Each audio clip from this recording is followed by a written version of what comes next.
You must be a very civic-minded person to come out and vote on today of all days. There's not much happening. I would say I'm civic minded.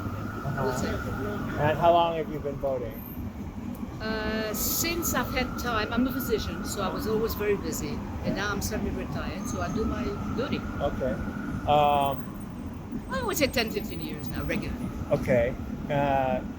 Is there anything on today's ballot that was interesting to you?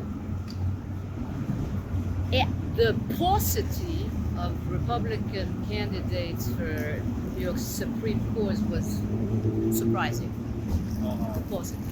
Positive. The paucity. There was one person, are we allowed to give a name? Sure. It was a gentleman called Borelli. I was familiar with him. Okay. And I think there should be a little fairer balance. So, he was the only option. There weren't so many options. But I thought the proposals in the back that were of general interest were very interesting. Should there be a conflict of interest? Right. Should more funds be allocated? And I just read that some governors, for instance in Kentucky, give the money of lottery for civic purposes. And I thought that would be a good idea instead of just putting more money in the government's hands. Because the people willingly give money to the lottery. Like in Europe, they use the money for opera, for education, for artistic purposes. So I voted against giving more public funds. So you live in this neighborhood, I assume? I do. Okay. I do. And you've lived here for 15 years or so? Oh no, more. I was on the Upper East Side since 1978. So what was the first presidential election you voted for? Good question. I didn't have time. I was a physician. When I think it was after Reagan. After Reagan, I forgot who was. Bush. I think it was Clinton? after the Clintons. I started having more After time. the Clintons? Yeah. So you voted for Bush Jr.? I really don't remember. Honestly, I don't remember because my husband is Brazilian. We spent some time in Brazil. Okay. But when I came back, I went to the Obama election, Right. number 1 and 2. Did you and, vote for Obama? No. Okay. No. You voted for who? For Donald Trump. What? Donald Trump. Oh. I mean, when Obama was running, you voted for Donald Mitt Trump. Romney or John McCain? Mitt Romney. Okay. Yeah.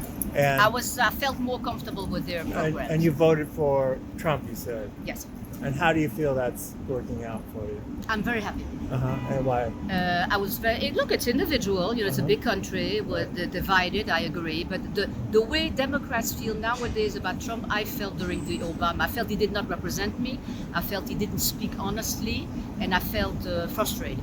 So I understand that some people are frustrated now. But it comes and goes, and in another term. Can you tell me 5 things you like about Trump? I like his common sense. I like his good ideas about making peace in the world. I think he's not corrupt because he's a wealthy man. He's a true patriot, and he speaks my language. I just feel like he's real. For me, he's real. It's just it's a matter of taste. And so you'll vote for him again in Yes, I 2020? will. Yes, I will. Yes, I will. Anything you want to ask? What's your name, please? Rita. Dr. Rita Lampel.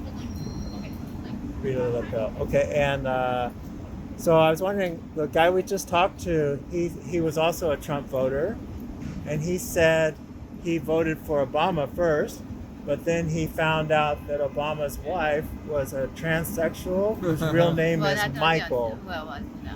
You know what? Even if it were the case, that is nobody's business. Like, I think it's one partisan issue.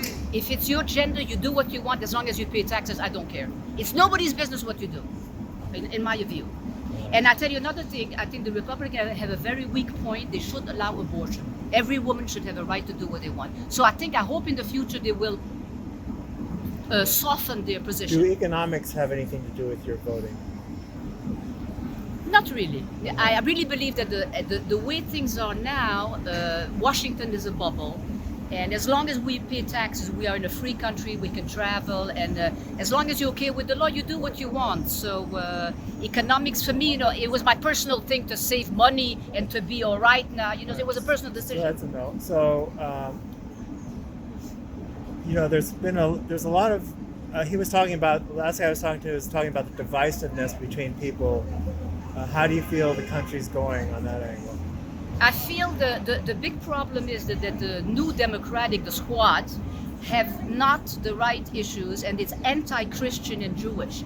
Because we traditionally believe in the Bible and the origin of the Jewish people. Even the Quran accepts that. Do you have any trouble talking to liberal people? Yes, there is trouble. Can you give me any anecdote, like something that conversation you had that was disturbing to you? I've got to walk on soft eggs with my friends. I love my friends, and I understand it's a passage. It's a phase. And if you want to keep your friendship, you don't discuss politics. But I'm friendly with them in spite of that. I love people. I think life is a one-partisan issue. It's not a multi-partisan issue. So it's a phase. In 4 years, it's going to be different. You got to be philosophical about it. It's my feeling. About the impeachment. Oh, how do you feel about the impeachment inquiry? It's a total nonsense. It's a waste of time. I'm a physician. We have real problems. I treat people for nothing because I'm a European. I'm grateful to Americans. I prescribe for nothing. I do all my best because the people are really robbed of good care. Do you think it's okay for the president to extort a foreign country to provide information on his political opponent? I didn't view it as such. I think corruption was done. I think. Well, he said you will get the money if you provide some information about Biden. It's debatable. It's Debatable? It lends itself to But interpretation. all the career diplomats that were working for Trump say that's exactly what happened. It's really debatable. It's really debatable. And if you knew that Joe Biden was corrupt, wouldn't you want to know what's what? So it's okay for the most powerful man in the world to pool all the resources of the United States government to find dirt on his opponent. He didn't do that.